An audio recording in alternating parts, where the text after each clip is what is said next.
આજે સવારના સુરેશભાઈ અમદાવાદથી કલકત્તા આવ્યા છે કાલના પ્રોગ્રામ માટે.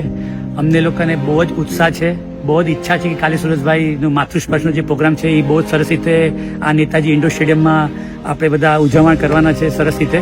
એટલે આજે અને જેમ સુરેશભાઈ કલકત્તા આવ્યા તો આ બધા જે જીવરક્ષા ગ્રુપના જેટલા યુવા છે એટલા એક્સાઇટેડ છે અમે લોકો કાલના પ્રોગ્રામ માટે કે બસ રાત જોવે છે કે ક્યારે સુરેશભાઈ આવે અને કાલે પ્રોગ્રામ જલ્દી જલ્દી શરૂ થાય. જીવરક્ષા કોલકાતા ગ્રુપ સાથે આજે અમને અહીં 25 વર્ષ થઈ ગયા છે. 25 વર્ષની પૂર્ણાહતિ સ્વરૂપ આપણે આ માતૃસ્પર્શનો કાર્યક્રમ કરવા જઈ રહ્યા છીએ. અમે બધા ખૂબ જ એક્સાઇટેડ છીએ. નેતાજી ઇન્ડોર સ્ટેડિયમમાં પ્રોગ્રામ કરવા મળે આ તો once in a life time opportunity છે. તમે બધા પણ મિસ નહીં કરતા. કાલે જરૂરથી તમે તમારા છોકરાઓને સહપરિવાર સાથે ચોક્કસ પધારજો. પ્રણામ. જીવરક્ષા કોલકાતા 25 વર્ષ ઉજવી રહ્યું છે. એમાં માતૃસ્પર્શ પ્રોગ્રામ રાખ્યો છે. કલકત્તા સમાજને કંઈક પામવા માટે, આપવા માટે આ તૈયારી ચાલી રહી છે.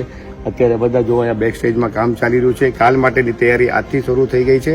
આપ સર્વેને વિનંતી છે, આપના પરિવાર સાથે બધા જરૂર માતૃસ્પર્શ પ્રોગ્રામ સવારે 8 વાગે નેતાજી ઇન્ડોર સ્ટેડિયમ પધારશો. પ્રણામ. જય જીરેન્દ્ર. કાલ સવારના 8 વાગે માતૃસ્પર્શનો પ્રોગ્રામ છે જીવરક્ષા તરફથી, જે 25 વર્ષ ઉજવી રહ્યા છે. તે નિમિત્તે શ્રી સુરેશભાઈ ચેન્નઈ પધારી રહ્યા છે, આવી ગયા છે, કલકત્તામાં પધારી ગયા છે અને ખૂબ જ સરસ તૈયારી બધી ચાલી રહી છે. તો આપ સહપરિવાર પધારશો અને આ પ્રોગ્રામનો આનંદ ઉજવશો.